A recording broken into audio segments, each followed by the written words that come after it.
Hello दोस्तों, नमस्कार। स्वागत है आपका exam page by Kanchan sir YouTube channel में। इस वीडियो में हम पर्यावरण अध्ययन के 20 बहुत ही इंपॉर्टेंट क्वेश्चंस को सॉल्व करने वाले हैं। जो क्वेश्चन आज के अद्यतन पैटर्न पर आधारित मैजिकल विषय वाले श्रृंखला के सारे क्वेश्चंस हैं। क्वेश्चंस बिल्कुल उसी तरह के हैं जैसे एग्ज़ाम में आपके क्वेश्चंस आते हैं। एनसीईआरटी बेस पर पूरी तरह से आधारित प्रत्येक क्वेश्चन को बहुत कायदे से फ़िल्टर किया गया है, तब आपको आंसर्स इनको दिए जा रहे हैं। आपको पहले क्वेश्चंस को पढ़ना है, उनके आंसर को कमेंट बॉक्स में लिखना है, जिससे आपको अपनी तैयारी का स्तर पता चल सके। वीडियो को लाइक करेंगे, चैनल को सब्सक्राइब करेंगे। शुरुआत करेंगे क्वेश्चन नंबर 1 से। क्वेश्चन नंबर 1 देखिए, सारे क्वेश्चंस 4 ऑप्शंस के साथ हैं और इनके ऑप्शंस को करेक्ट रूप से आपको कमेंट बॉक्स में लिखना है। क्वेश्चन नंबर 1 है, किन चट्टानों में कोयला और पेट्रोलियम के निक्षेप पाए जाते हैं? ऑप्शन ए आग्नेय चट्टान, ऑप्शन बी अवसादी चट्टान, ऑप्शन नंबर सी कायांतरित चट्टान और ऑप्शन नंबर डी उपरोक्त सभी में।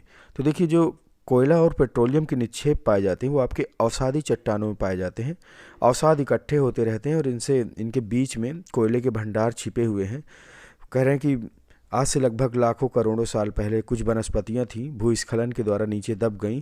प्रेशर और गर्मी की वजह से वो लिक्विडफाई हो गए, कुछ कोयले के रूप में जलकर मिलते हैं, तो ये खनिज तत्व के रूप में रूपांतरित हो गए। इसलिए इन चट्टानों का जो निक्षेप है वो अवसादी चट्टानों में पाया जाता है। क्वेश्चन नंबर 1 का ऑप्शन बी करेक्ट हो जाएगा। नेक्स्ट क्वेश्चन है, पृथ्वी के घूर्णन के कारण क्या होता है? ऑप्शन ए है हिमपात, वर्षा, मौसम में परिवर्तन, रात और दिन। तो देखिए, घूर्णन के कारण जो आपका रिवोल्यूशन होता है उसकी वजह से आपका रात और दिन होता है। तो क्वेश्चन नंबर 2 का ऑप्शन डी करेक्ट आंसर हो जाएगा। नेक्स्ट क्वेश्चन, सबसे छोटा पुष्पीय पौधा है? Option A jatropha, option B wolffia, option C redwood, option number D है सीजियम एरोमेटिक। देखिए, जो आपका सीजियम एरोमेटिक है ये तो आपका लौंग है, लौंग का वैज्ञानिक नाम है ये, तो ये तो नहीं होगा। सबसे छोटा पुष्पीय पौधा इसमें पूछ रहा है। जेट्रोफा आपकी डीजल प्लांट है, ये भी आपको पहले से आपने पढ़ा होगा, तो आपका ऑप्शन नंबर बी वुल्फिया सही हो जाएगा। सबसे छोटा पुष्प लगने वाला पौधा, इसको डकवीड वाटरमिल के भी नाम से जाना जाता है और इसी को वुल्फिया कहा जाता है। तो क्वेश्चन नंबर 3 का ऑप्शन बी करेक्ट आंसर हो जाएगा। नेक्स्ट क्वेश्चन है, बिना बीज के फलों को विकसित करने की प्रणाली को क्या कहा जाता है? ऑप्शन ए कायिक सोमैटिक प्रवर्धन, संकरण हाइब्रिडाइजेशन, टिश्यू कल्चर या उपर्युक्त में से कोई नहीं। तो बिना बीज के फलों को विकसित करने की प्रणाली, इसमें आपको ऑप्शन के हिसाब से बताना है। देखिए, जो आपका इसमें संकरण है, डिहाइब्रिड, ये आपका हाइब्रिडाइजेशन है। इसकी वजह से क्या होता है कि आपकी हाई यील्डिंग वैरायटीज़ को पैदा करने वाले पौधों को संकरण विधि से तैयार किया जाता है और ज़्यादा पैदावार वाली फसलें इसी से निकाली जाती हैं। लेकिन इस क्वेश्चन, अच्छा, दूसरा आपका ऑप्शन है, पहला ऑप्शन है सोमैटिक प्रवर्धन यानी कायिक प्रवर्धन। तो कायिक प्रवर्धन द्वारा गन्ना तैयार किया जाता है जिसके इसके सारे आनुवांशिक गुण उसमें मौजूद रह पाते हैं। अच्छा, तो दो ऑप्शन इसके क्लियर हो गए। अब आपका बचता है ऑप्शन नंबर सी यानी टिश्यू कल्चर, यही सही हो जाएगा। टिश्यू कल्चर के द्वारा बिना बीज के फलों को विकसित किया जाता है या ऐसी तकनीक का इस्तेमाल किया जाता है टिश्यू कल्चर के द्वारा। तो question number 4 option C correct answer हो जाएगा। नेक्स्ट क्वेश्चन है, ग्लोब है पृथ्वी का वास्तविक प्रतिरूप, विषुवत वृत्त को दर्शाने वाला, आयनांत को दर्शाने वाला, इनमें से कोई नहीं। देखिए, अगर इसमें होता उपयुक्त में से सभी तो वो ऑप्शन सही हो जाता, लेकिन चूंकि इसमें दिया इनमें से कोई नहीं, तो ये ग्लोब जो है आपका पृथ्वी का वास्तविक प्रतिरूप होता है। Question number 5 option A correct answer हो जाएगा। नेक्स्ट क्वेश्चन, प्रमुख यामोत्तर रेखा कहाँ से गुजरती है? Option A Paris, option B London, option C New York या ऑप्शन डी नैनी। तो देखिए, जो यामोत्तर रेखा या ग्रीनविच लाइन है वो आपकी लंदन से गुजरती है। Question number 6 option B correct answer हो जाएगा। नेक्स्ट क्वेश्चन, वह आकाशीय पिंड जो वायुमंडल में प्रवेश करते ही आग पकड़ लेता है। देखिए, ट्रेंडिंग क्वेश्चन है और इसका आंसर आप स्किप करके गलत भी कर सकते हैं, तो आपको ध्यान से इस क्वेश्चन को पढ़ना है, इसके आंसर को कमेंट बॉक्स में लिखना है। इसमें दिया है कि आकाशीय पिंड जो वायुमंडल में प्रवेश करते ही आग पकड़ लेता है। तो देखिए, कोई भी पिंड होता है जो आग पकड़ता है, वायुमंडल चूँकि इसमें बहुत ज़्यादा फ्रिक्शन या घर्षण होता है उसकी वजह से इसमें आग लग जाती है। तो धूमकेतु है, टूटा तारा है, क्षुद्र ग्रह या नक्षत्र मंडल है, तो इसका ऑप्शन बी आपका सही होगा, टूटा तारा। जो लोग धूमकेतु लगा रहे हैं उनका ऑप्शन गलत है, क्योंकि देखिए टूटा तारा या उल्का भी इसको बोलते हैं। अगर उल्का होता तो आपका ऑप्शन सही हो जाता। तो क्वेश्चन नंबर 7 ऑप्शन बी टूटा तारा सही आंसर हो जाएगा। नेक्स्ट क्वेश्चन, किसी मानचित्र पर इसके पैमाने पर 1 सेंटीमीटर बराबर 220 मीटर है। अगर मानचित्र पर दो स्थानों के बीच की दूरी 15 सेंटीमीटर तो उन स्थानों के बीच की दूरी कितनी होगी। क्वेश्चन को ध्यान से पढ़ेंगे, थोड़ा सा न्यूमेरिकल है, आप इसको लगाएंगे तो देखिए इसमें कह रहा है 1 सेंटीमीटर इक्वल टू 220 मीटर, इसको ऐसे लिख लेंगे।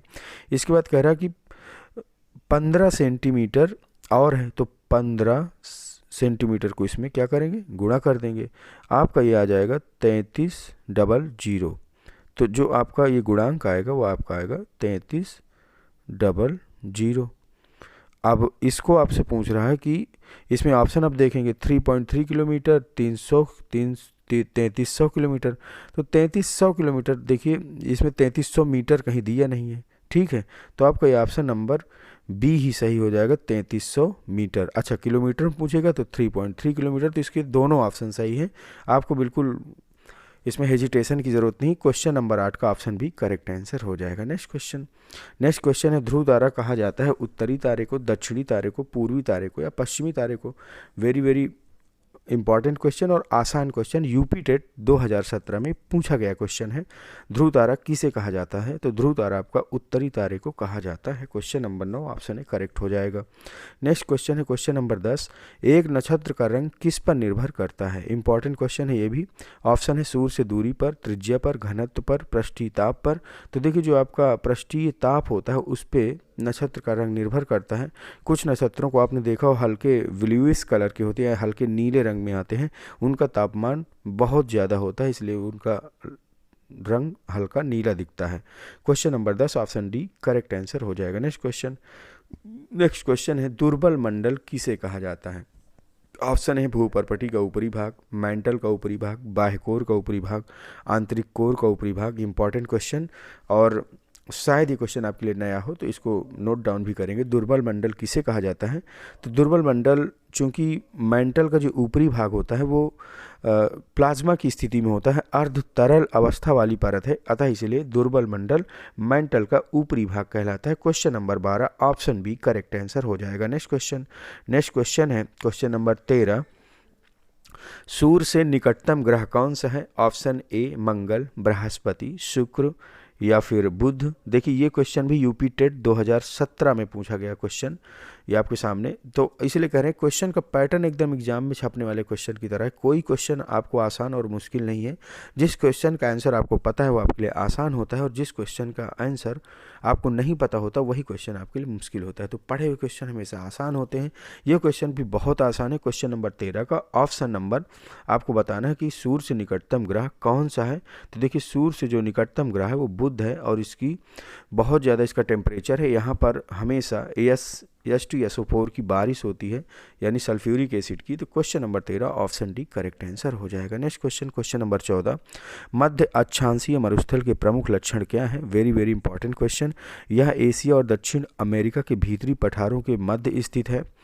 यह इस क्षेत्र में तापमान चरम स्थितियों तक पहुंच जाता है। यहाँ अपर्याप्त वर्षा होती है।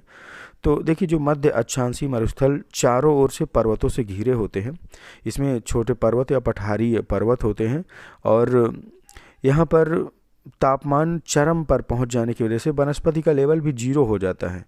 अच्छा, जब वनस्पति नहीं है तो जीव जंतु भी नहीं होंगे। यहाँ वर्षा स्कैंटली होती, बहुत कम यानी अपर्याप्त मात्रा में। गोबी का पठार हो गया, तिब्बत आदि या पेटागोनिया, जितने भी ये मरुस्थल हैं इसी इलाके के अंतर्गत आते हैं। तो मध्य अक्षांशीय मरुस्थल के प्रमुख लक्षण उपर्युक्त सभी हो जाएगा। अपर्याप्त वर्षा भी होती है, तापमान चरम सीमा पर रहता है, और एशिया और दक्षिण अमेरिका के भीतरी पठारों के मध्य में स्थित होते हैं। तो question number 14 option D correct answer हो जाएगा। नेक्स्ट क्वेश्चन, पृथ्वी का अपमार्जक कौन है। ऑप्शन ए जीवाणु और कवक, ऑप्शन बी मृदा व जल, ऑप्शन सी पशु व पक्षी और मानव व मशीनरी। तो देखिए अपमार्जक यहाँ पे डिकम्पोजर से मतलब है जो कंपोनेंट्स पृथ्वी के ख़राब चीज़ों को या सड़ी गली चीज़ों को सड़ाते गलाते हैं उनको डिकम्पोज करते हैं, डिकम्पोजर यहाँ पे पूछा जा रहा है। तो आपका अपमार्जक क्वेश्चन नंबर 15 ऑप्शन है जीवाणु और कवक सही हो जाएगा। नेक्स्ट क्वेश्चन नंबर 16, टाइगा प्रदेश के प्रमुख लक्षण क्या हैं। ऑप्शन ए या एशिया और उत्तरी अमेरिका में टुंड्रा और मध्य अक्षांश वाले घास स्थल के मध्य स्थित है। इस क्षेत्र में छोटी अवधि वाली ग्रीष्म ऋतु होती है। इस क्षेत्र में शंकुधारी वृक्ष पाए जाते हैं। ऑप्शन नंबर डी उपर्युक्त सभी इंपॉर्टेंट क्वेश्चन है। देखिए टाइगा वनों में इसीलिए फेमस है कि नरम लकड़ी के शंकुधारी वृक्ष पाए जाते हैं। एशिया, यूरोप और उत्तरी अमेरिका में भी ये स्थित हैं। इस क्षेत्र में छोटी अवधि वाली ग्रीष्म ऋतु होती है। सही बात है, हमेशा सर्दी का मौसम यहाँ पे रहता है, क्योंकि शंकुधारी वृक्षों से आपने आइडिया लगा लिया होगा। तो इसका भी क्वेश्चन नंबर 16 का ऑप्शन डी करेक्ट आंसर हो जाएगा। Next question, question number 17। पृथ्वी गोल है। वास्तव में पृथ्वी पर ऊपर नीचे कुछ नहीं होता, केवल सापेक्ष होता है। हम भारत के लोग खाली स्थान मतलब कि हम भारत के लोग किसके सापेक्ष उल्टे हो सकते हैं? तो आपका इस क्वेश्चन को हमने पहले भी कराया है। आपका अर्जेंटीना सही हो जाएगा, यानी इंडिया के जस्ट अपोजिट साइड अर्जेंटीना आता है। तो क्वेश्चन नंबर 17 का ऑप्शन है करेक्ट आंसर हो जाएगा। नेक्स्ट क्वेश्चन, पृथ्वी की सतह पर किसी वस्तु का भार क्या होगा जिसका द्रव्यमान चंद्रमा की सतह पर 10 किलोग्राम है? इंपॉर्टेंट क्वेश्चन है। देखिए, चंद्रमा पर गुरुत्वाकर्षण बल पृथ्वी के गुरुत्वाकर्षण बल का 1/6 हो जाता है। ठीक है, तो जब 1/6 हो जाता है तो चंद्रमा पर पृथ्वी वस्तु का द्रव्यमान घनत्व गुणे आयतन, इस फार्मूले में आप जब लगाएंगे तो चूंकि उसका आपने कितना बताया, पृथ्वी पर वस्तु का भार जो आपका 60 है, कितना 10 किलोग्राम है। तो जब 10 किलोग्राम होगा तो 10 × 6 इसको जब लगाएंगे तो आपका 60 न्यूटन निकल के आएगा। तो इस क्वेश्चन का जो ऑप्शन नंबर सी है वो करेक्ट आंसर हो जाएगा। Next question, question number 19। दो अक्षांशों के बीच की दूरी कितनी होती है? 111 किलोमीटर, 110 किलोमीटर, 112, 113 किलोमीटर। तो देखिए, दो अक्षांशों के बीच में दूरी जो हमेशा होती है वो 111 किलोमीटर की होती है। तो इस तरह से क्वेश्चन नंबर 19 का ऑप्शन है करेक्ट आंसर हो जाएगा। नेक्स्ट क्वेश्चन, टाइटन किसका ग्रह है? टाइटन वरुण, बुध, शनि, शुक्र। देखिए, जो टाइटन है आपका वो शनि का मुख्य ग्रह है। और ये भी क्वेश्चन ट्रेंडिंग है, हमेशा क्वेश्चन पूछा जाता है किसी भी परीक्षा में, जब जहाँ पे आप पर्यावरण अध्ययन या भूगोल या जहाँ पर आप जीएस का एग्ज़ाम में जो क्वेश्चन आते हैं ये क्वेश्चन पूछे जाते हैं। तो इस तरह से वीडियो प्रैक्टिस सेट आपको कैसा लगा? वीडियो को लाइक करेंगे, चैनल को सब्सक्राइब करेंगे। मिलते हैं अगले वीडियो में, तब तक के लिए नमस्कार।